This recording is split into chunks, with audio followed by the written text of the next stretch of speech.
Recently become a little bit more comfortable about talking in front of cameras and things that are going to go on YouTube because I'm actually doing an open online course this fall about the finance of retirement and pensions. This is kind of the area that I work on, and an area that a lot of us in the room broadly work on, some a little bit more retirement, some a little more finance, some a little more pensions, but that covers a lot of what we have here. So become a little more comfortable about standing up and having anything that I might be saying coming out on YouTube.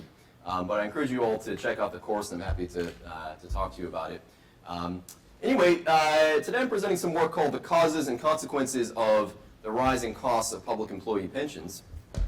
And the motivation for this is I think, something that probably many of us in this room have been thinking about for a while, which is the well-known fact that the public sector has pretty much retained the deferred compensation defined benefit model, and the private sector has transitioned to the defined contribution model.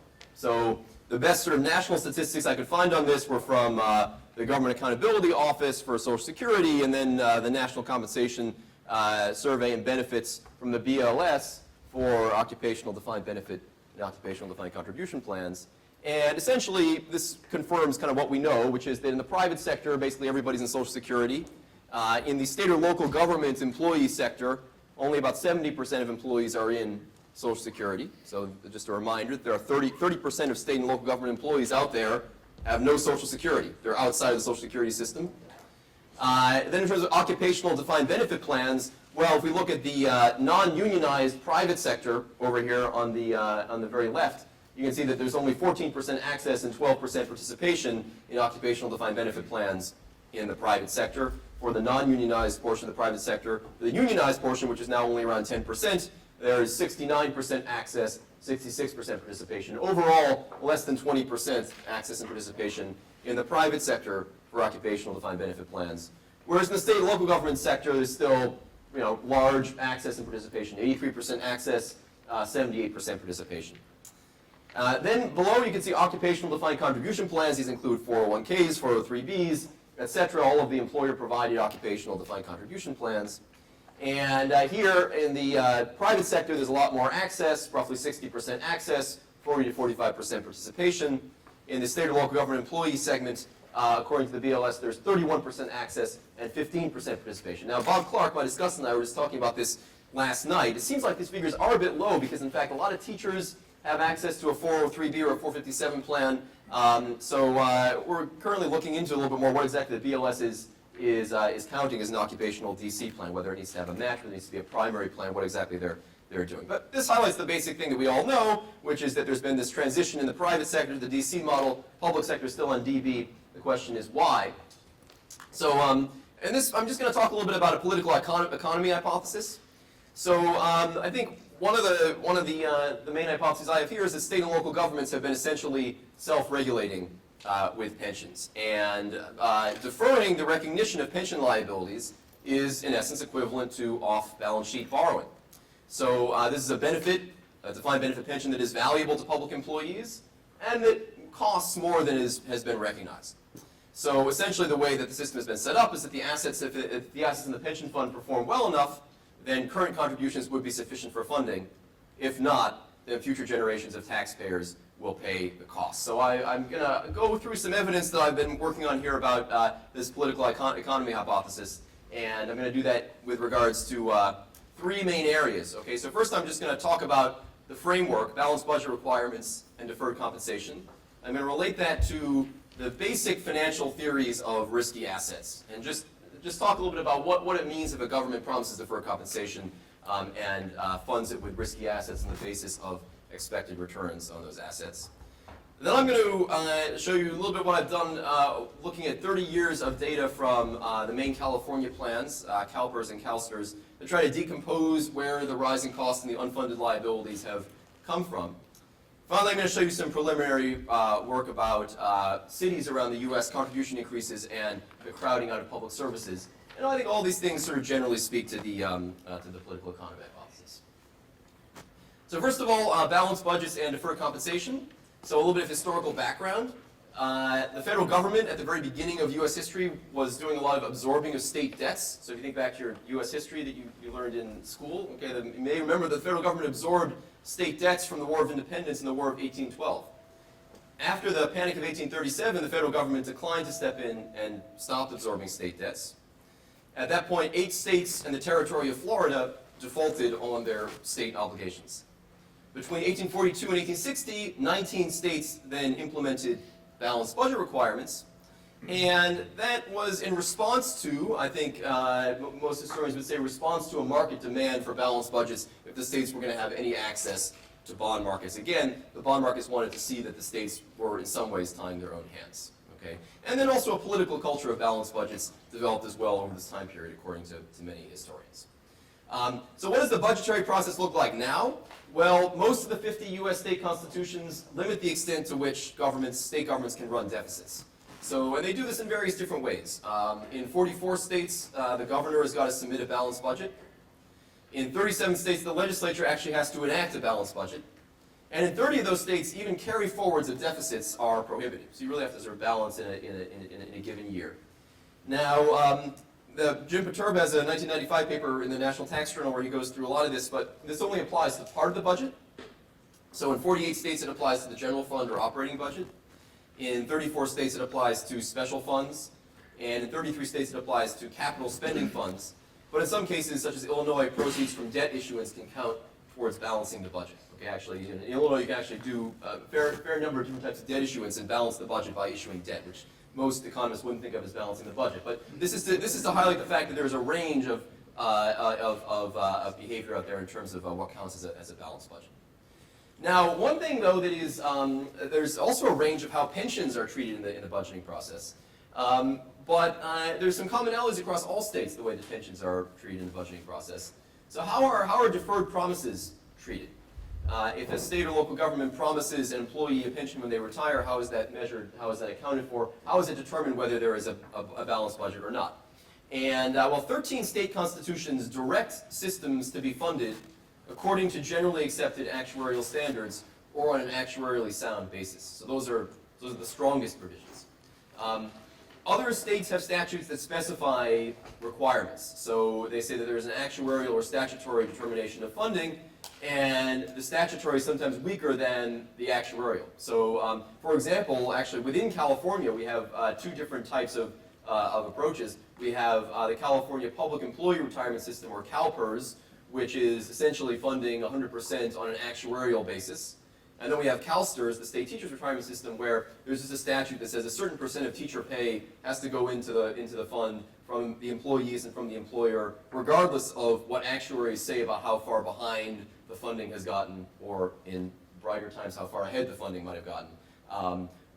So those are 2 very different approaches, right, to pension funding. And then there's some states that have apparently no legally binding requirements. So New Jersey skipped funding most state plans for 2010 through 2011. And there may have been some legal rumblings about that, but that doesn't seem like any basis on which they're going to lose in litigation. So what's the difference between? Let's just look at these best case ones. Then these 13 state constitutions, the best case ones. What is the difference between contributing to pensions on an actuarially sound basis and running a balanced budget? Well, the Governmental Accounting Standards Board, GASB, sets the guidelines, and GASB says that. Provides the guideline that state and local government should discount at an expected return on assets. Today's discount rates are close to 8%. Okay, now they might be on average 7.75%. I'm going to show you a graph of some over time for the largest state systems. And it's basically flat with respect to maturity, and it's hardly moved in response to any changes in bond yields. And it's used for both new service costs and the amortization of unfunded liabilities. Now, there are, of course, a lot of other issues like mortality assumptions, early retirement assumptions, and things like that. So as a finance person, we like to think about asset portfolios of assets. These are the assets that are in the pension fund. So these are a mix of, right, these days, maybe, well, I'm going to show you the exact numbers, but you might have sort of 20% that are in real estate and private equity. You might have 50% that are in publicly traded equity securities, equity mutual funds, ETFs, things like that, and the remaining 30% in a fixed income portfolio. That's pretty typical for pension funds these days. And so GASB says, all right, you're going to discount and expect return on assets and basically budget, assuming that 8% or 7.75% or whatever expected return number is chosen is going to be met.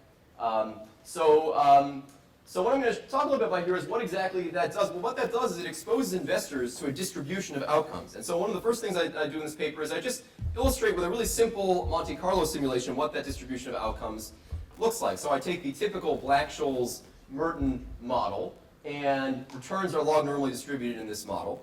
I'm going to take a 30-year horizon, a risk-free rate, short-term risk-free rate of 0, that's what short-term risk-free rates are, and a market risk premium of 5.5%. That's the average over the states of the world. That's the number of percentage points by which the stock market would outperform the risk-free rate. I'm going to choose a continuous time beta so that the mean arithmetic return on this portfolio is 8%. So the arithmetic return is just if you look each year, year after year after year, and you calculate what the returns are. That if we look prospectively, the average over all those years would be 8%. And so to achieve that, if you were going to do 8%, you would need a beta of 1.4. Okay, so that's how the portfolio would have to be to some extent levered, which I think probably many pension funds are trying to lever up their portfolios so they have a beta of greater than 1 these days. Otherwise, it's going to be difficult to target a return of 8% with a risk-free rate of 0 and a market risk premium of 5.5.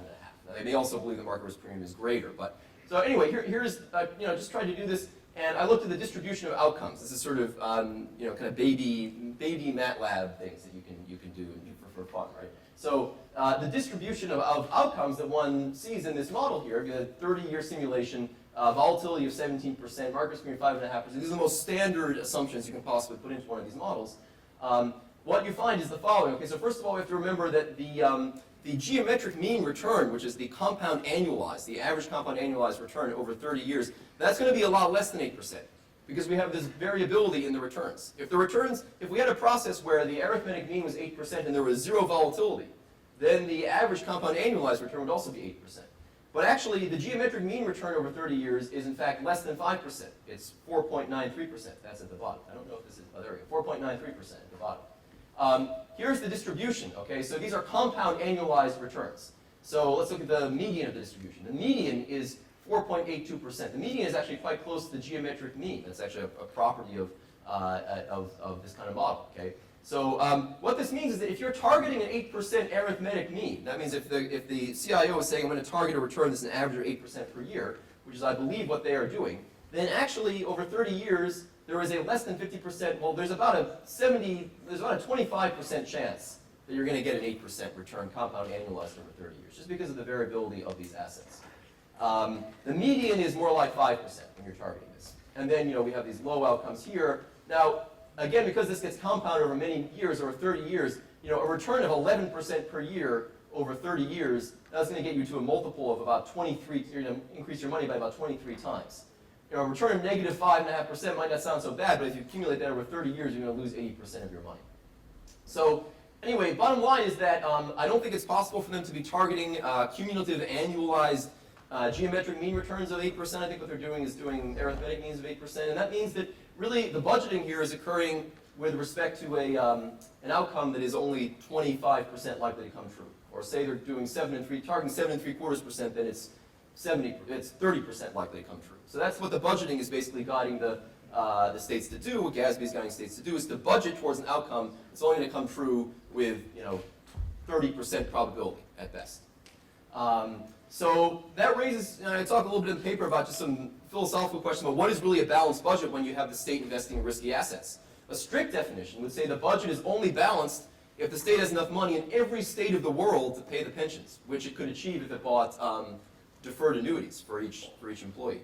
A more lax definition might allow the state to consider its budget balanced if the funds in the pension plan were sufficient to pay pensions without further cash injections under some reasonably large % of possible future outcomes. And of course, it would depend also, this definition of balanced budget would depend on who benefits from the upside or who pays from the downside. So I guess this is also a call for more thinking about what is a balanced budget when states are doing so much investing in risk assets.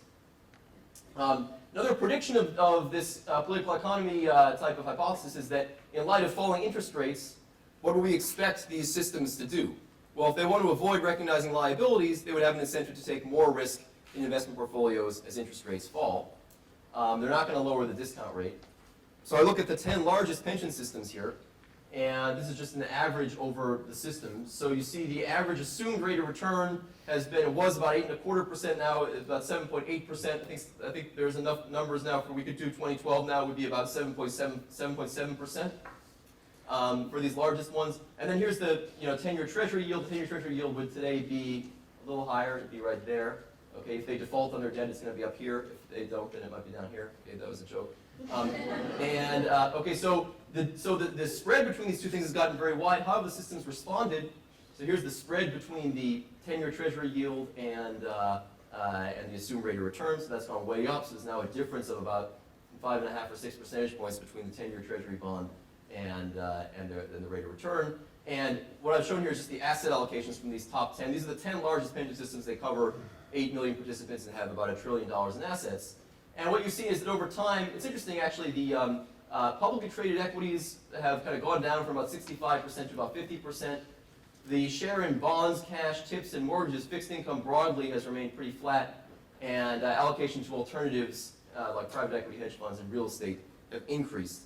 Right? So one interpretation you might have of this is that they're trying to maintain these return targets, and it's easier for them to justify that in the context of private equity than anything else. Interesting paper also by some authors out of the Netherlands where they actually show, looking at U.S. plans, that the quality of the bonds in this portfolio has also deteriorated. So there are other things going on there. Okay, so next thing I do in the paper is I look at some historical evidence from California. So I collected information back to at least 1980 on CalPERS and CalSTRS, the big funds. I just wanted to get a sort of historical picture of what happened in California. And one thing that I do here, I talked a lot about the using economically based discount rates to measure pension liabilities, so not using expected returns on assets, but rather using, trying to rediscount using bond yields. A couple different ways you might do that. You might use a U.S. Treasury yield, or you might use a municipal yield curve. Okay, so we're, so here in this paper, the work with Robert W. Marks, we try to reverse engineer all of the cash flows and rediscount using the appropriate rates. In this paper, what I'm doing is just doing a simple duration approximation. I'm assuming the duration of the liability is about 15 years, and then rediscounting the liabilities using the Treasury yield on the 15-year point of the yield curve, and also the municipal one. So it depends on how you want to think about these. If these governments wanted at any point in time to be able to fully immunize and guarantee they'd be able to pay the pensions in all the states of the world, then you need to use a Treasury rate. If you want to think about these things as being defaultable to the same extent that municipal bonds are defaultable, then they might use a municipal yield curve. So essentially I just kind of rediscount things, and well, here's what I find. Okay, so here's the CalPERS total liability in 2012 dollars, and the blue line is at the expected rate of return. And you can see that that has sort of a gradual slope up until 2000, and then it sort of went up a lot more steeply. And then I've also rediscounted everything from the Treasury rate at each year and the municipal rate at each year. And you can see that there also, we had increases here over this time period. There was a time when actually the expected rate of return was lower than the Treasury yield, the Treasury yield curve, right? So they had this blue line above this stuff. But now the yields on bonds are much lower than the expected rates of return. So basically, things really picked up in 2000, both using the system's own expectations and also even more exacerbated using using the yield curves, using actual bonds. Same thing for CalSTRS, the teachers. It's a pretty similar type of situation, right? So basically, it was steady growth until 2000, then things really picked up both in their own measure and also on their measures using the bond yield curves. Do the same thing for unfunded liabilities. So this is the unfunded liability at the expected rate of return. And you can see, again, that looked fine. Because they had great investment returns in the 90s, they were fully funded using the expected rate of return of around 8% as of 2000, but then things deteriorated on their own measures because they lost money in the financial crisis, and the 2000s wasn't a great year. And then it was really bad if you looked at the measures using the Treasury yield and the municipal yield, because in fact those reflect the actual economic cost of providing these benefits, which has gone way up as interest rates have come way down. CalSTRS, pretty much the same story. Okay, so things it looked like they were more or less in balance until 2000 on their own numbers, then they got really bad. Although once you start doing this using Treasury rates and municipal rates reflecting the actual costs, it's much worse. So I also look at this on a per member basis to see whether the per member whether that also exacerbated the situation. In fact, it did So CalPERS per member, again, as of 2000, there was a real departure, and it's even worse. This sort of deterioration in funding, or the growth in the actual liability is even bigger on a per member basis, both CalPERS and CalSTRS. So a lot of graphs showing pretty much the same thing. And then that's because the ratio of the active to the total has changed, right? So this is the ratio of the active members to the total members in CalPERS and CalSTRS, and it used to be 70%, and now it's below 50%. So that's also contributed to it because now we don't have as many existing employees paying in and supporting the system as we had before. What about salaries? Have those had an effect on this? Well, the nominal salaries look like they've gone up a lot. Okay, you look at this, you say, oh, it looks like they're skyrocketing public employee salaries, but there was some substantial inflation in some of this time. So actually, if you do it in real terms, all right, real CalSTRS salaries haven't really increased that much according to my analysis. CalPERS salaries have increased, but real CalSTRS salaries have not increased that much. And certainly even the CalPERS salary increases are not really what's driving the growth in unfunded liabilities. So the bottom line on that piece is that there were large increases in total liabilities, particularly since 2000. That's because there were substantial benefit increases granted to the California participants in 2000. The asset returns underperformed the targeted levels. The bond yields fell, making the provision of fixed income benefits more expensive, and the number of retirees rose relative to the number of active employees. So those were, based on my California analysis, a sort of history of the factors. Okay, John's looking at his watch, but I want to show you real quick just one other, the third piece of the paper where I'm looking at the consequences now, trying to get a broader view of the political economy of this. And basically, these are 20 cities that we collected data on, and these are city contributions per capita in nominal dollars. You can see sort of a sea of, these are contributions to pension funds. You can see a sort of sea of increasing here. This is per capita in the city, not per employee, not per public employee, but per capita.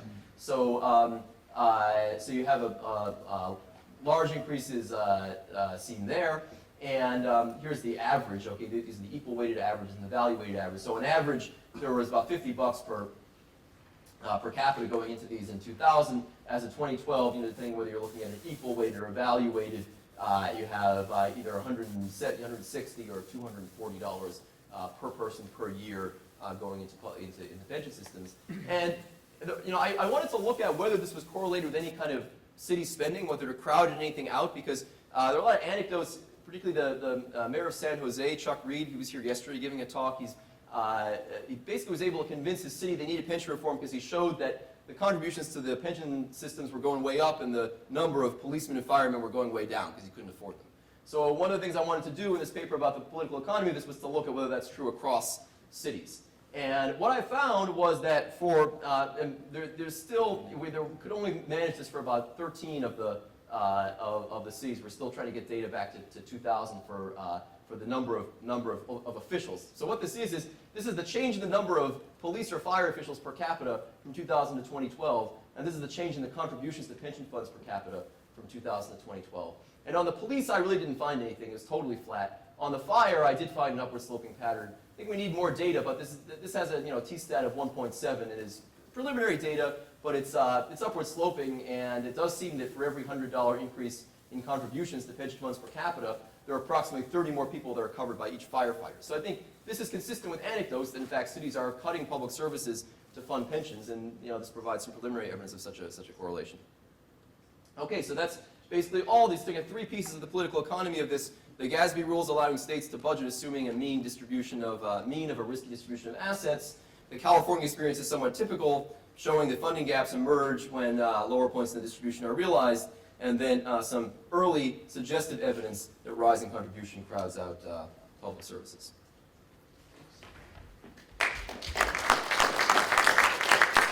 So originally, Syl Sheever was to be the discussant.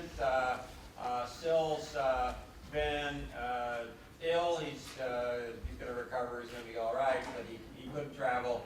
Bob Clark agreed to take Syl's place. Yeah, okay. And where is the full screen? All right, thank you. As usual, Josh has done a nice job of describing lots of different issues. His punchline seemed to be, is the stickiness of public sector pensions in the defined benefit space due to public sector employers trying to avoid balanced budget requirements. And he talked about a lot of different statistics and things, but that's sort of the premise that he started with. And so I'd like to explore that notion a little bit and put it in some context, at least the things that make some sense to me. Excuse me. Defined benefit plans, as we know, they're deferred promise for work already completed, and Josh has certainly been a leader in discussing how to evaluate these plans using various discount rates and interest rates. And this paper is a continuation of that. A couple of points. Josh writes in I think it's page 1 or 2 of his paper, the private sector in the United States has experienced a gradual shift away from defined benefit plans and toward DC plans. It's not a gradual shift, it's a stampede. It's been going on for 30 years. It continues, and my bet would be it's going to continue in that direction. So this is one way, in no way is it a gradual change. Just picking out a word there. So I would say,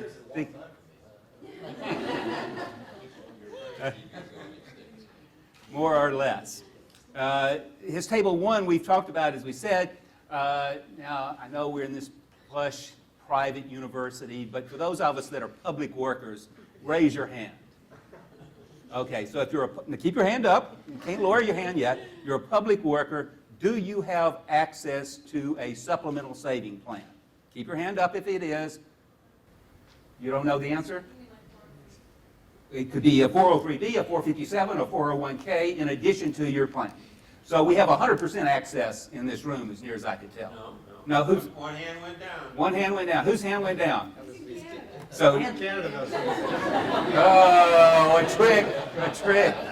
Okay. You didn't specify. I agree. So, you know, when I've seen this number at Bureau of Labor Statistics, it comes straight out of their reports. I don't believe it from my casual observation. And that's always a risky thing not to believe the government, you know. But in any case, I've been thinking about trying to call someone there to explore that number, because it seems like, you know, when I look at North Carolina, everybody's got access to a supplemental retirement plan. We know in California, the teachers certainly do. I was talking to Joe Nation, who I guess is not here today, SIEPR member, and he was saying in his work, all the CalPERS members have access to some supplemental plan. And it just seems to me like this number is wrong. And in fact, I had been writing in papers that every public sector worker had access to a supplemental plan, and you understand why wouldn't they? But either I was way off or the BLS is way off, but something that I hope to explore in a little bit greater detail. So Josh is positioning his paper as, you know, why have governments stayed in the DB space? And while DB plans are still the most prevalent number, and I've heard Alicia say something like 97% of public employees are in DB plans, as far as the coverage goes of pension participants, what's your 97% that you say? Sure, most of them. Okay, most of them. Anyway, a large part are in DC, but there's a clear trend in the public sector as well. And what we've noticed is a lot of states have been adopting different kinds of plans in recent years. And, you know, but most of them, as we know, are applied only to new workers. And so the predominance of people could still be in the defined benefit plan, but the movement, again, in the public sector relatively recently is all in one direction. So here's a slide that if we put this slide up 20 years ago, the top number would be 50. And today, the top number for general state employees is only 33 of the states have only DB plans for their workers. And we just go down this list. 3 are only DC. Michigan and Alaska have been around for a while in that space. Cash balance, interestingly, we used not to think cash balance were ever going to do anything in the public sector. Nebraska's had one for a long time. The other 2 are Kansas and Louisiana for new workers coming on board. We keep on going down, and we see a lot of choice. So choice often is a hybrid only, and the hybrid in the public space is different than what we think of as a hybrid in the private space. When we talk about hybrids for private pensions, we're talking about cash balance plans or something like that. In the public space, when people talk about hybrid plans, they're meaning ADB and ADC, both mandatory combined together. So I would have called that a combination plan, but the jargon seems to be hybrid in the public space there. And so you see some of these don't have DB in the option. Utah is the most recent one that does not have a traditional defined benefit as an option for their newly hired workers. They've got a combination or hybrid plan plus a straight DC plan there. So we can see that movement's all in one direction. Looks like a pretty big wave to me happening over these past 20 years. And Josh writes, the paper considers a politically common explanation of why public sector plans have remained on a DB model instead of a DC model. And perhaps it should have been, why had they, not why are they staying with DB plans? And this is sort of interesting because if you look at the dynamics of the economy during this period of time, if his assertion about why they were staying with that to be able to manage deficits, well, what's been happening over this last 10 years when they were moving toward DC plans away from DB plans, what's happened to their deficits? Well, it's been a real struggle. So just thinking about his primary premise from a current event perspective over the last 10 years, I don't think it matches up with his basic argument in that regard. And so that's just it was a good story for the 20th century because that's when we still had all DB plans basically. But we've had this fundamental change, all direction moving toward DC plans, and yet that's the very time that you would think that states and local governments might have been trying to avoid this binding constraint of a balanced budget deficit. Just as an aside, we also know that all those states that have DB plans remaining are doing everything they can to substantially reduce the generosity of those plans, whether it's raising retirement ages. You see now that a lot of them for new workers have age 67. Some of them are writing into their laws that they're matching the Social Security normal retirement age. States are adding more vesting years. They're doing anti-spiking rules. They're certainly in lots of ways requiring workers to contribute more to these plans, so employee contributions are going up. So the generosity of these plans is going down. And again, this is primarily the last 10 years or so. So to the extent that you might think that we're trying to manage deficit spending, again, this is sort of a contradiction of that premise.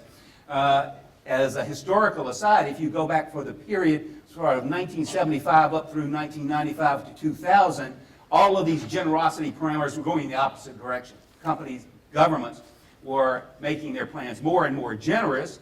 And so I've done some work that calculated 30-year replacement rates, and in 1975, the typical 30-year replacement rate using the benefit formulas of all the states was about 50%, and by 1995, it was about 56%, so about a 10 percentage point increase in replacement rates. And of course, replacement rates aren't dollars. They're, in a sense, relative dollars there. So that was really a big increase in the generosity, and that's not even taking into account the younger retirement ages that were being done at the same time. So lots of things were going on, and then we changed. And so I would encourage Josh to try to put his argument in the context of what happened in the run-up of generosity of DB plans and managing them in that way, and then what's happened in the last 10 years with the attempts to reduce the generosity of those plans and shift toward the DC plans. Hybrid plans are sort of an interesting animal. In lots of ways, they might make considerable sense for new plans in the future. If you are covered by Social Security, and we know not all public workers are, and if you're a career worker, and if you cut the generosity of the plan from 2% multipliers to 1% multipliers, and at a mandatory, let's say, 6% DC contribution rate, you would have a replacement rate from Social Security and your DB part of that of about 60%, plus you'd have a pot of money to play with. Is that better than having a 75% replacement rate and no pot of money? I don't know, but I would suspect a lot of people might want to make that choice in the future. Rising pension debts. Josh did a nice job of showing that across the board, so I'm going to skip through that. This notion about why governments might have made increases, you know, it's always been a sort of stylized fact that nobody ever did any research on, that whenever governments had measured surpluses by their own actuarial calculations, the government would come in and give the money away through higher benefit increases. I've never seen anybody try to do any statistical analysis that really supports that, but that might be another way that Josh could come in and look at this and say, well, if his model, not sure what his prediction would be, that if there's a surplus, in the paper he writes that California, when the market was up, introduced these legislation. He doesn't really say that the plans were overfunded relative to their liabilities, even by their measure. But it might be interesting to look at when these increases took place. Is it all politics? Was it around an election? Is it all, are the plans overfunded at a moment in time? Is it union pressure? Whatever. So I would just encourage him to think a little bit more about that notion. One of the points on the last slide also mentioned unions, and what his Table 1 doesn't show is that in the public sector space, unions don't appear to have much of an effect. In the private sector, you saw those big differences that he pointed out. In the public sector, unionized plans look pretty much like non-union plans. North Carolina, for example, very much a non-union state, sort of right in the middle of the distribution of generosity parameters, and a number of people have tried to estimate whether unions have an effect on the generosity of plans in the public sector, and certainly on the coverage issue, I think there would be virtually no difference on that slide 1. So an interesting paper as he tries to extend his work a little bit more. I would just say some additional context about this historical change from ramping up DB plans to maybe ramping them down would be very useful. Thank you.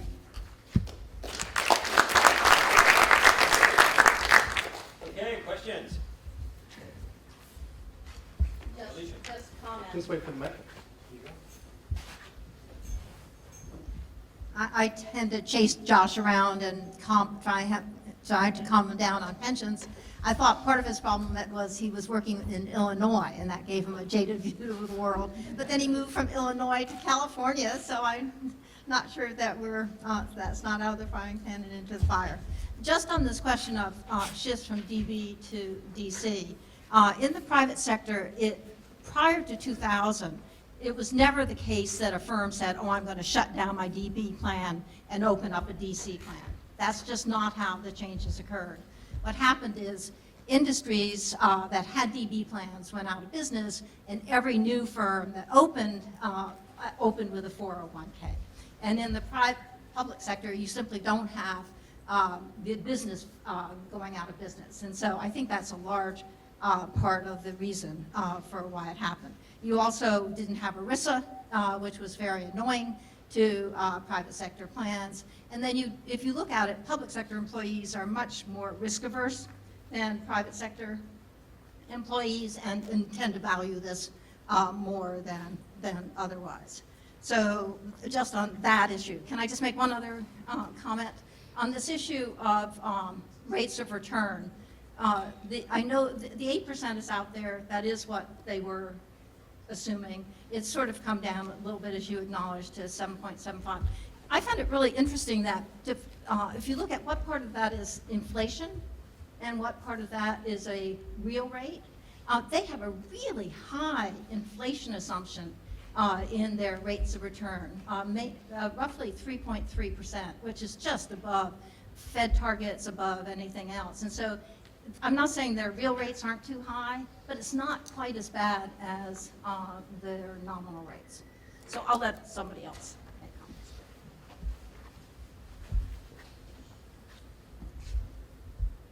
Other questions?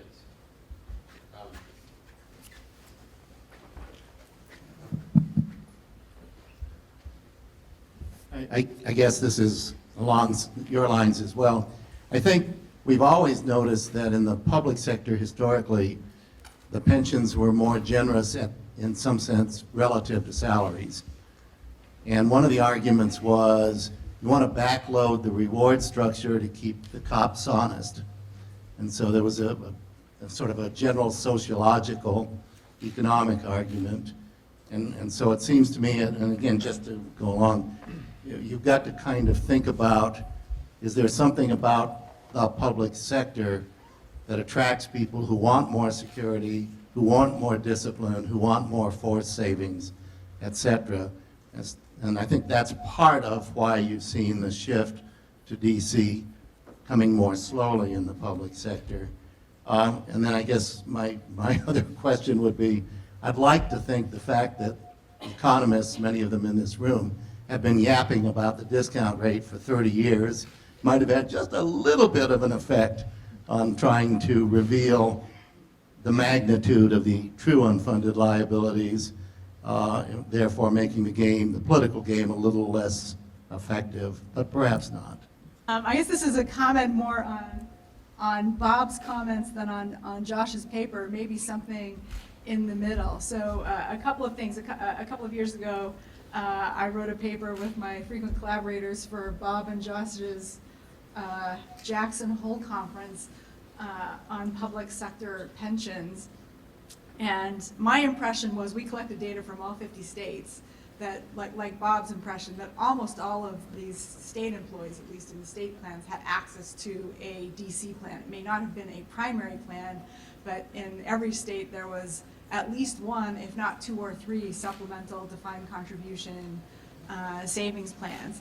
I guess I'm kind of in the middle of Josh and Bob in terms of how quickly the public sector is moving towards DC plans. So they do seem to be adopting them, but a lot of the kind of DC-like things that Bob put up on his slide are really more DB-like than DC-like. So if you look at the states that have choice between a DB and a DC plan, the default options in all but one of those states is the DB plan, and because the default is the DB plan, 85% of the employees are in the default DB plan. So yes, there's choice, but in essence, nobody is actually choosing it. In the states that have hybrid plans, the DB layer is fairly generous, and the DC layer tends to be kind of fairly thin on top. So yes, there's a DC piece, but it's still predominantly a DB-like plan. So the transition from DB to DC is happening very differently in the public sector than it happened in the private sector,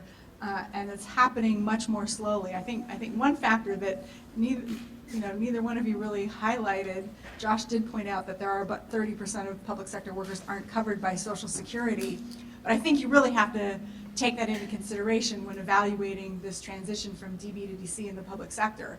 I don't think anyone has advocated in the private sector, let's scrap Social Security, maybe not anyone, some Republicans. Let's scrap Social Security and replace it with a completely, 401k-like system. There was a lot of discussion about that 15 years ago, but it's kind of died down. And in the states where the public sector workers aren't part of Social Security, kind of the thinking about a DB plan at the state or local level versus a DC plan, I think is very different than in a state where the workers are covered by Social Security. Okay, great. Well, I'd like to thank Bob for the comments. I think, the section 3 of the paper, I was trying to show how the contribution increases in the cities had led to this, had actually had this effect. And so, in a sense, that's the part of the story that I want to build out more in the paper, which is that the DB system allows you to hide your debts for so long, but eventually then it catches up with you if you can't meet these investment returns. So I guess I would say that I think these findings that in fact the crowd out happens, and that then puts pressure on them to abandon the DB plans because the DB plans no longer are effective in hiding the deficits after all of these investment losses and interest rate declines. That's sort of an important piece of the story that I want to tell in the paper as well. That it works for a while and then it doesn't. Let's see. I guess Alicia. On the private sector, the DB plans going out of business. The cities weren't going out of business, so they couldn't introduce. They weren't starting over and designing the plans from the beginning. I certainly agree with that. Of course, some of the cities might have gone out of business if they'd had to face the pension costs the way the private sector had to face the pension costs. So I think it does sort of tie into the story. I also agree with you on risk aversion. I state in the paper that it might well be that it might be cheaper to compensate public employees using, with deferred compensation, because they might be the type of people who prefer that. But nonetheless, there's still this element of not recognizing the cost. And inflation assumptions, I agree, especially since those are supposed to be the inflation assumptions of the that reflect wage increases as well. So I mean, that's, so it is a lot, and the states have the ability to rein in those wage increases. So, yes, Bill, I don't pretend to be able to know why it is that all the economists talking about this for so long hasn't had an effect. But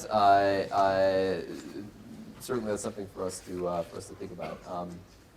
Yeah, I will try to answer. I'll leave at that bridge. I'll talk to you at the break. But I agree, and we'll talk more. Thanks everybody for your comments. Okay, if I could resume my introduction, I did want to say thank you to I co-sponsor the Stanford Center for Longevity, led by Laura Karstensen, and the financial services program they're in. I also wanted to thank the Sloan Foundation for providing substantial funding for this conference. And finally, I wanted to welcome you to the home of the mighty Stanford Cardinal.